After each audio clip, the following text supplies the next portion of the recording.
మేడిపూర్ గ్రామంలో మొంత తుఫాను ప్రభావంతో కురుస్తున్న వర్షాలకు ప్రధాన రహదారి పక్కన ఉన్న జిల్లా పరిషత్ మరియు ప్రైమరీ స్కూళ్ళలో నీటి ప్రవాహం మరి ఈరోజు విద్యార్థుల కూడకంగా ఆటంకం కలిగి ఈరోజు స్కూలు సిబ్బంది సెలవు ఇచ్చారు. ఇది వాగులా ప్రవహిస్తున్న మేడిపూర్ స్కూలు దుస్థితి. ఇక్కడ కనిపిస్తున్నది వంటగది, ఎదురుగా కనిపిస్తున్నాయి క్లాసులు. ఇది కొత్తగా నిర్మించిన భవనం.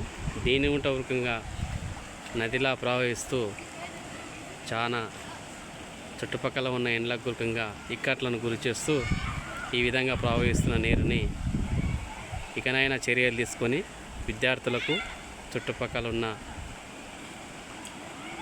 ఇళ్లకు